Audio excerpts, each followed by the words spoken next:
Sure. Obviously, a credit to Temple. As we expected and as we told our guys going into this game, it was going to be a tough game. This is a really good football team.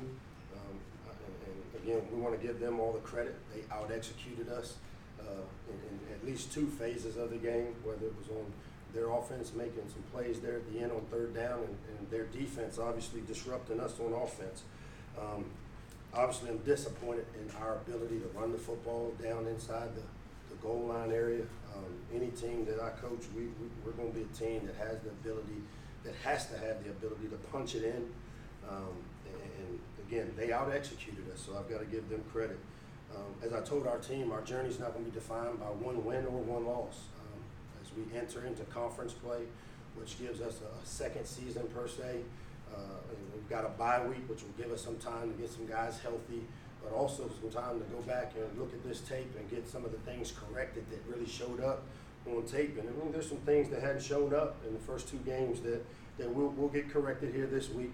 Our players have a little time off Sunday, Monday, and then we'll get back in here and go Tuesday, Wednesday, Thursday to get a jump, obviously on Penn State. But like I told our team, man, we're building a foundation. And so, you're guaranteed two things in life, and that's opportunities and adversity. And sometimes you don't know which one you're in until you're in it.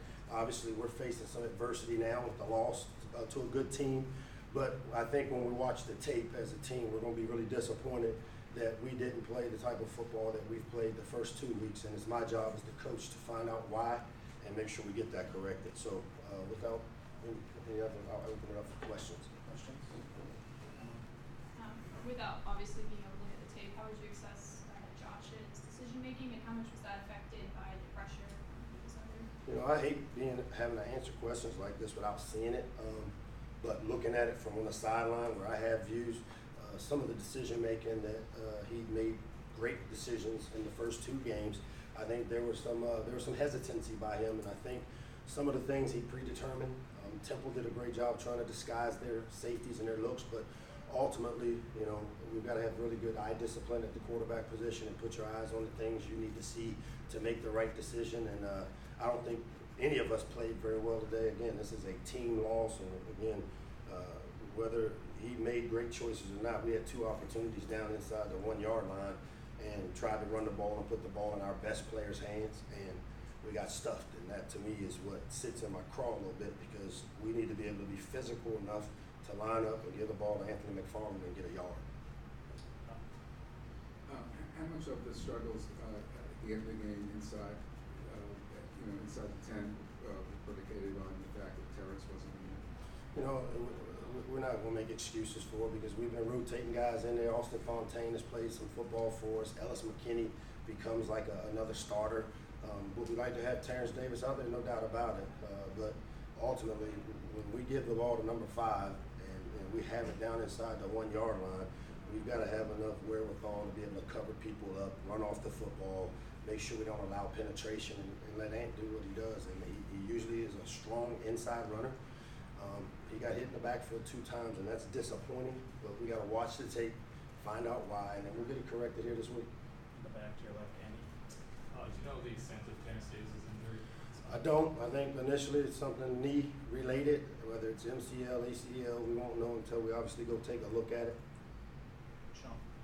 Before the last 4th and goal, there was like 2 minutes left in the clock. You guys wasted your last timeout.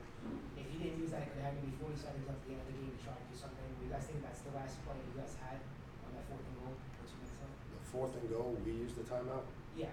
with us. Well, we wanted to get a good play. It was 4th and ball at the 7 yard line, and I wanted to make sure we got the best play we could get called, which we came back and again we went to DJ, and he just was out of bounds. And, again, Temple executed us on that play, but we wanted to make sure, knowing that would be our last play possibly, that we wanted to try to get the ball in the end zone. So we took the timeout to make sure we called the best play we thought we could call at that time. You mentioned penalties the last couple weeks. Today it probably came back and bit you a little bit more. Is that on top of the stuff in the down by the goal line? Discipline precedes winning, and I won't back off of that. And I mean, that's not just players. We had a coach get a penalty on 3rd down because he's in the white and allowed them to sustain the drive. So I mean, that's everybody. And to me, we got to be in the chippy team and talking and we're not going to be a team that talks to the officials or talks to the other team. And you know, I'll get that corrected. That's on me as the head coach to make sure that we're going to be a disciplined team. But discipline precedes winning. And you know, today we had a bunch of penalties.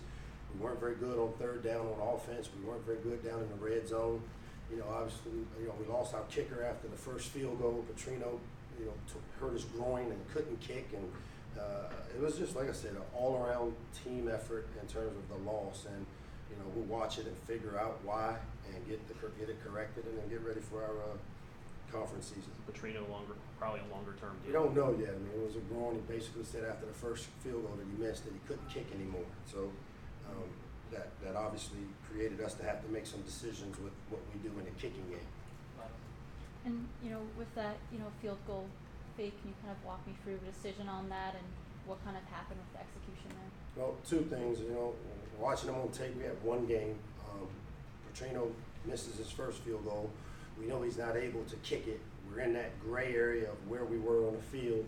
And with Inzarello being the backup, they brought field block on tape. You know, we had to watch a lot of last year's stuff, and then the first kick that we missed, they brought the field block. Well, this time they didn't bring the field block, and they brought the edge pressure from the boundary, and we tried to execute a fake expecting field pressure, knowing that our kicker, you know, couldn't kick the ball, and it wasn't a great call, obviously. Coach, you've recently brought up a few times the lapses in communication on the back end of the defense. There was obviously they got beat a couple times deep today. You spoken about Jordan and Antoine, you know, not being much of talkers, but what can you do to kind of help bring that out of them? And Well, today it wasn't a lapse of communication. I mean, if you look at the touchdown, Ant was in great position. Antoine was in great position. He played the ball with the wrong arm instead of, when you're in a man position, you usually play for breakups. He turned to look for the ball at the end, played with his inside arm, so he didn't even make the play and missed the tackle. So that's a technical thing. It really wasn't communication. Today I didn't see anybody running free like we saw earlier in a couple of the games earlier, but we just, again, we struggled playing the deep ball today. I think Tino had 2 or 3 pass interference calls where he's in great position, and we've got to, again, just relax, play the ball, become a receiver and not panic. And those are the things that we got to try to get corrected here this week, because we're in a good position playing man coverage, but we're not playing the ball, or we have bad eyes, and those are the things we get corrected. But we didn't have much communication errors today. John? Does the bye week come at a good time in terms of being able to get 2 weeks of practice in? I like it because it gives us a chance to kind of, you know, you usually want to get about 4 weeks and then give your team a break. I mean, we've been going really hard since August 3rd, I think, when we reported to camp. And this is really the first opportunity that they'll have a couple of days off with school going, and we're right in the heat of it with school. And so I think it does come at a good time. Obviously, we would like to have won the game and played better than what we played today, but for the way we played, yeah, the bye couldn't have come at a better time, because it'll give us a chance to maybe go back to the basics and make sure that we get the fundamental things cleaned up, and make sure that our players are able to execute at a high level, which we did the first 2 games. Take 2 more. Wayne? Coach, there was a lot of pressure on Josh Jackson throughout the game. You mentioned that Howard tried that, Syracuse tried it. What did you do to countermeasure that? Is that what you expected when you came in? Well, I mean, really, they weren't necessarily a big pressure team, and it really wasn't. But what happens when you get behind the sticks on 1st and 2nd down, and you allow yourself to get in a 3rd and long situations, that's where you get pressure. And that's when everybody knows you're throwing the ball, so they can pin their ears back and rush the passer like they did today. So my answer to it would be, we've got to play better on 1st and 2nd down, where, you know, they, instead of what we saw on film most of the week, where the safety was the extra confident player, they switched to look up. Now the corner became a trap player, and Josh has got to see it, the receivers got to see it, and we have answers to it, but I think we got back to it too late. And I think, again, we started predetermining decisions, and in the RPO stuff, those things got to be made post-snap, and you got to be really, really disciplined. I mean, it's no different than the triple option, where, I mean, they can't be right, and the only way they can be right is if they out-execute us, and I didn't think we executed very well on offense. I mean, that's across the board. I mean, we want to keep saying Josh as well, but I still go back to 2 opportunities to put it in the end zone on 4th down, and we getting the big people, and we got some big, strong guys early in the game and late where we couldn't get a yard, and that's disappointing to me. And we'll put that on. We'll watch it on tape and figure out what we got to do to be able to get better there. Last one, Don.